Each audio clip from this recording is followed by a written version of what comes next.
அழி செந்தில்நாதன், உங்களிடமிருந்தே தொடங்குறேன். ஒரு 75 ஆண்டு காலம் ஒரு திரும்பி பார்க்கிற தருணம் அப்படின்னே வச்சுக்கலாம். இந்த தலைப்பை எந்த புள்ளியிலிருந்து தொடங்கினா சரியா இருக்கும்னு நினைக்கிறீங்க?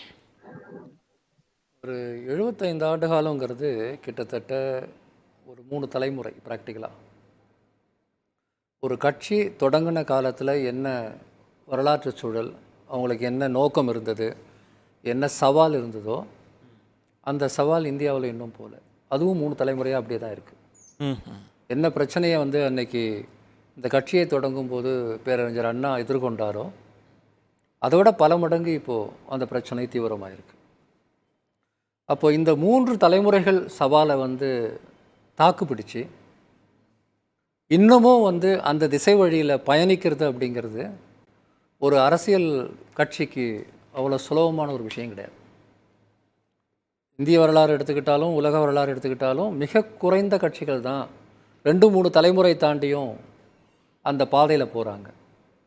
வழிமுறைகள் மாறி இருக்கலாம், தீவிரம் கூட குறைஞ்சிருக்கலாம், சூழல் சூழலுக்கேற்ற தங்களை தகவமைச்சுக்கிட்டு போக வேண்டிய நிர்பந்தம் எல்லாருக்கும் உண்டு.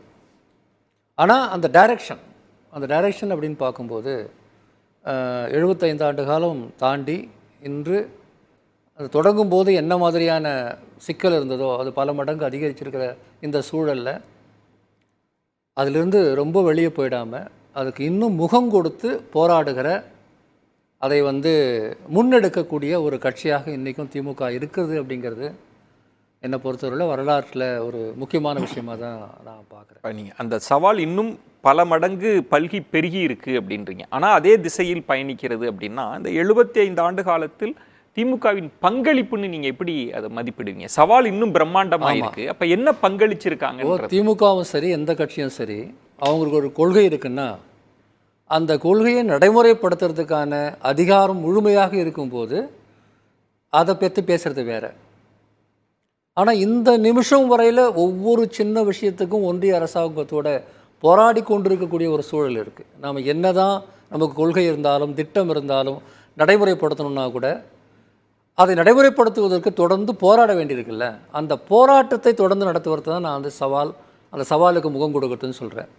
ஆனால் ஒட்டுமொத்தமாக பார்த்தீங்கன்னா இன்றைக்கி இந்தியாவில் இருக்கக்கூடிய பல மாநிலங்களில் தமிழ்நாட்டுக்குன்னு எதையெல்லாம் நாம் தனித்தன்மைன்னு சொல்கிறோமோ, அது அரசியலாக இருக்கட்டும், பொருளாதாரமாக இருக்கட்டும், சமூக மேம்பாடாக இருக்கட்டும், கல்வியாக இருக்கட்டும், எந்தெந்த விஷயங்களில் தமிழ்நாட்டுக்குன்னு ஒரு தனித்துவம் இருக்குன்னு பொருளியல் நிபுணர்களாக யார் வேணாலும் பேசட்டும், என்ன வேணால் சொல்லட்டும், அந்த தனித்துவத்தை உருவாக்குறதுல மிகப்பெரிய பங்கு திமுகவுக்கு இருந்தது. ஆக இந்த 75 வருஷத்தில் வெறும் அவங்க சண்டை போட்டு மட்டும் கடந்து வரல, தமிழ்நாட்டை ஒரு தனித்துவம் மிக்க ஒரு மாநிலமாக உருவாக்குனதில், அப்படி உருவாக்கியதன் மூலமாக அந்த வரலாற்று போராட்டத்தை நடத்துவதில் ஒரு முக்கியமான பங்கு அவங்க அளிச்சிருக்கிறாங்க. பொதுவாக இந்த மாதிரியான வரலாறுகளை நம்ம திரும்பி பார்க்கும்போது ஒவ்வொரு காலகட்டத்திலும் செய்த பல தவறுகள் கூட இருக்கும், பல பிழைகள் இருக்கலாம், அது செய்யக்கூடியது செய்யக்கூடாதுன்னு நிறைய பட்டியெல்லாம் போட்டு விமர்சகர்கள் லிஸ்ட் பண்ணி காட்டலாம். இது எல்லா கட்சிக்கும் எல்லா காலகட்டத்துக்கும் பொருந்தும் தான்.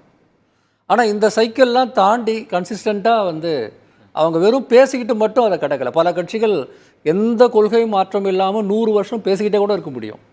ஆனால் அதிகாரத்துக்கு வெளியே இருந்து போராடி அதிகாரத்துக்கு வந்த பிறகும் தொடர்ச்சியாக பல்வேறு முயற்சிகள் எடுத்து பலமுறை தோல்வி அடைஞ்சு மீண்டும் பலவிதமான சூழல்களையும் கண்டு அப்படி தொடர்ந்து நிற்கிறது அப்படிங்கிறது ரொம்ப ரொம்ப அரிதான ஒரு கட்சி தான். இன்றைக்கி இந்தியா முழுக்க மாநில கட்சிகள்னு எடுத்துக்கிட்டிங்கன்னா இதை போன்ற ஒரு வரலாறு அல்லது இதை போன்ற ஒரு சூழல் இன்னைக்கு இருக்கிறத நான் பார்க்க முடியல.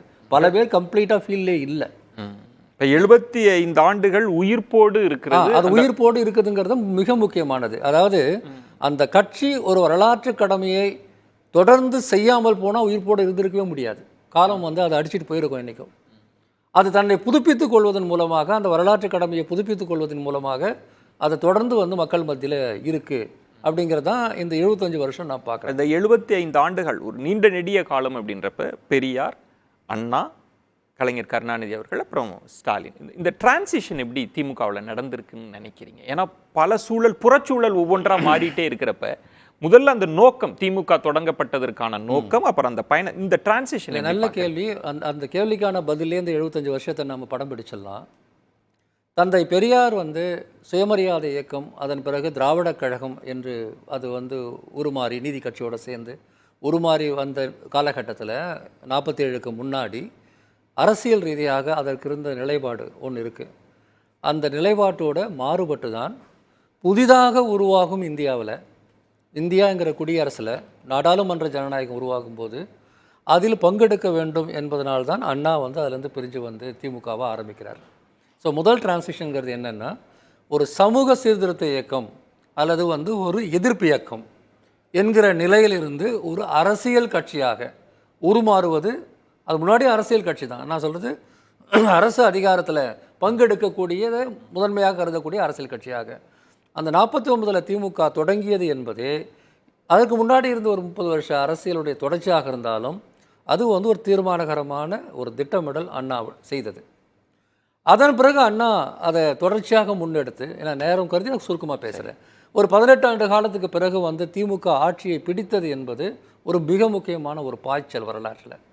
பெரியார் என்ன கருதினாரோ அல்லது வந்து நீதி கட்சியோ அல்லது சுயமரியாதை இயக்கங்களோ மற்ற முற்போக்காளர்களோ என்ன கருதினார்களோ அதை நடைமுறைப்படுத்துவதற்கான ஒரு குறைந்தபட்ச அதிகாரம் கொண்ட மாநில அரசில் ஆட்சி அமைந்ததாக இருந்தாலும் கூட அதை செய்தது வந்து டிரான்சிஷன், ரெண்டாவது மாற்றம். ஓகே, அதில் வந்து அவர் 2 வருஷம் கூட அவரால் முழுமையாக ஆள முடியல, காலம் அவரை வந்து கொண்டு போயிடுச்சு.